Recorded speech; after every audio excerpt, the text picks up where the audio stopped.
বিধানসভা নির্বাচনের সময় যত এগিয়ে আসছে ততই বাড়ছে প্রচারের পারদ। হাতে সময় একদম কম, তাই শেষ রবিবারের সকালে এক মুহূর্ত সময় নষ্ট করতে নারাজ কালিয়াগঞ্জ বিধানসভা কেন্দ্রের তৃণমূল কংগ্রেস প্রার্থী নিতাই বৈশ্য। আজ সকাল থেকে দলীয় কর্মীদের সঙ্গে নিয়ে জনসংযোগে ঝাঁপিয়ে পড়লেন তিনি। ভোটের নির্ঘণ্ট বেজে গিয়েছে অনেক আগেই, এখন চলছে শেষ মুহূর্তের লড়াই। কালিয়াগঞ্জ বিধানসভার ঘাসফুল শিবিরের প্রার্থী নিতাই বৈশ্য আজ সাত সকালে বেরিয়ে পড়লেন। তবে কোনো বিশাল র্যালি নয়, জনসংযোগের হাতিয়ার হিসেবে তিনি বেছে নিলেন প্রাতঃভ্রমণকে। সকাল সকাল দলীয় কর্মীদের সঙ্গে নিয়ে শহরের 5 নম্বর ওয়ার্ডে পৌঁছে যান তিনি। সেখানে সাধারণ মানুষের সঙ্গে সরাসরি কথা বলেন, শোনেন তাদের অভাব অভিযোগের কথা।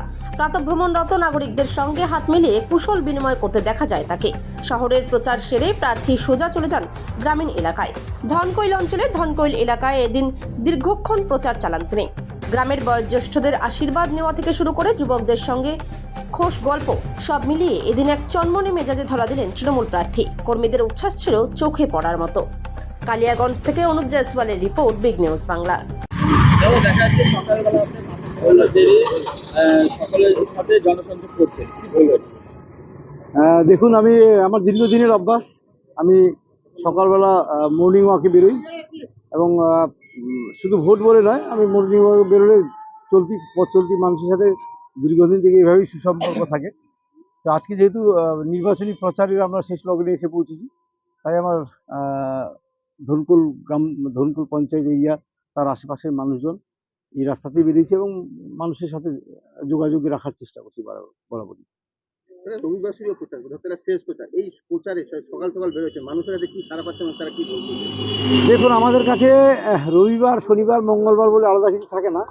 প্রতিদিনই আমাদের কাছে রবিবার, আর প্রতিদিনই আমাদের ওয়ার্কিং ডে সোমবার। তো সবসময় আমরা এইভাবেই মাঠে ঘাটেই থাকি, মানুষের সমস্যা নিয়েই চলি। তো যেহেতু রবিবার দিন লাস্ট ডে আছে, মানুষ একটা ছুটির মেজাজে থাকে, ভালো মেজাজে থাকে, সেই হিসাবে যতটা পারি মানুষের কাছে যাওয়ার, হাট বাজার গঞ্জগুলোতে ঢোকার চেষ্টা করছি। আমাদের কর্মীরা সবাই আছে।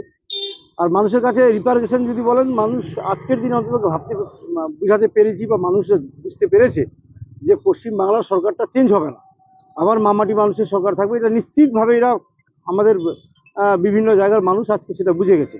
সেই জায়গা থেকে কালিয়াগঞ্জের মানুষ যেটা বারবার করে ভুল করছিল, বহিরাগত এবং বাইরের মানুষকে ভোট দিয়ে, বিজেপিকে ভোট দিয়ে আমাদের কালিয়াগঞ্জের উন্নয়নটাকে আমরা স্তব্ধ করে দিয়েছি। বিশেষ করে বিধায়ক বা এমএলএর যে স্তরটা, ওই জায়গা থেকে যে আমরা কিছু পাই না, যেটা ডেভেলপমেন্ট বা পুরো পরিকাঠামো বা পুরো একটা বিধানসভা ক্ষেত্রের বিরাট ভূমিকা রাখে।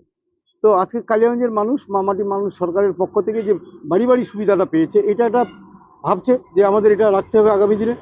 আর অন্যদিকে বিজেপি পার্টি আজকের দিনেও, যেটা বিভিন্ন জায়গায় নির্বাচনের সময় শুধু তাদের দেখা যায় এবং প্রচুর মিথ্যা কথা বলে, বিভিন্ন রকম ইস্যু নিয়ে আসে, সেম তারা আবার আসছে। মানুষ কিন্তু এটা নিয়ে আমাদের জিজ্ঞাসা করছে যে ওরা লক্ষ্মীর ভাণ্ডার 3000 দিবে বা বিভিন্ন রকম স্কিমের কথা বলছে।